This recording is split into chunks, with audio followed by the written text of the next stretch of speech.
recording. So there's a bunch of stuff growing on this because I have willfully neglected it while I was sick.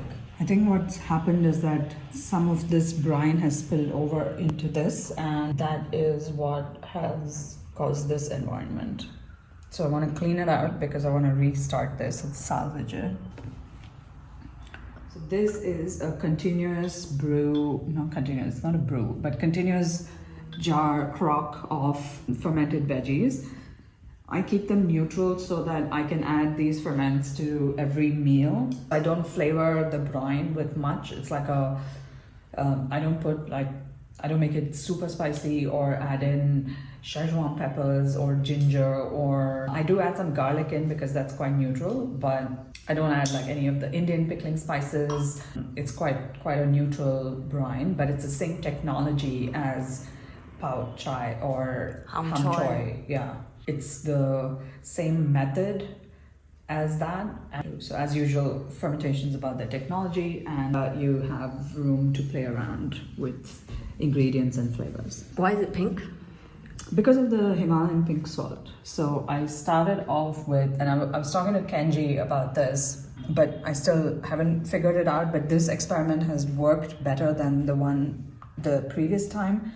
And it's at about like a 8% salt, which is quite high, but because we're not brining the vegetables, the brine has to make up for the water in the veggies that are going in. And also it's kind of like a grandmother method where you don't measure it. Like every time I add stuff in, I don't actually measure the salt. I just add an extra spoon in to make up for the moisture that's going in. I'm gonna pull this off. There's like a bit of mold and stuff growing on this, so this needs to be washed. Take it into the kitchen and do that properly. I'll wash. This looks like gum yeast, so that's why I'm pretty sure this had some brine. And the inside is more or less okay, so I'm happy with that. I'm gonna fish all those things out. I'm not throwing that back in here, and I want to clean this moat out before I do all this moisture in this moat.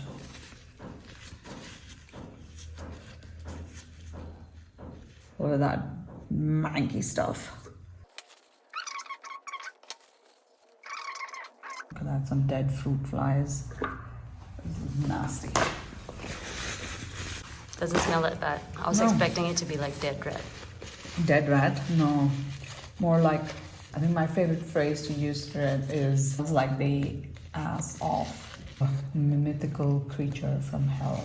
Okay, so that has been wiped off. Those bits are koji. I'm not going to touch that, but to point it out, these things. Okay, these two are koji. There's some more somewhere there. Okay, and this is continuously bubbling anyway, so I'm very happy that all of that looks all right. We'll take this into the kitchen and wash it. I'll wash my hands and then come back. Okay, next we're gonna fish all these out. I don't have the same dexterity with long chopsticks as you do. This is a baby bok choy. Yes, what's up? There's some snake gourd here, some apple core. There is a green tomato. It's really nice to find all these surprises. Oh, this is a chayote. Another bok choy. Arsa, give me 2 minutes. Arsa. Hachi. Wiped it dry, but we didn't clean it. So here's what I'm going to do. Clean it with vodka. Some on the cloth or the paper and wipe it. I'll just wipe the outsides just to be... Can you use any other alcohol? You can use like any grain alcohol. Like this is the cheapest. It's like the shittiest And so that's what I'm using. Cleaning, that's basically it. This is the easiest and simplest way to do it. Additionally, you can, sorry, my throat is bothering me, but what you can do is also, this is just like grain vinegar. It's some local brand, distilled vinegar, white vinegar.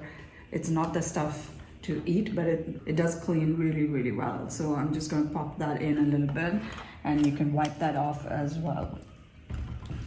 You can use the same cloth. The alcohol just like evaporates, and this will also reduce the pH so that the calm won't happen as much.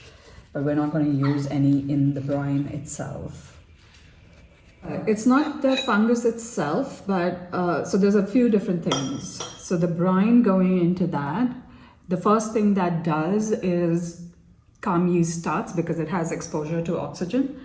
And then you also have fruit flies and things like that who are always interested in ferments that start coming in. Then as it has exposure to air, it's also a really good environment for mold, and calm yeast acts like a nice layer for the mold spores to sit on, and it's like a raft. It gets enough oxygen, so it just starts growing.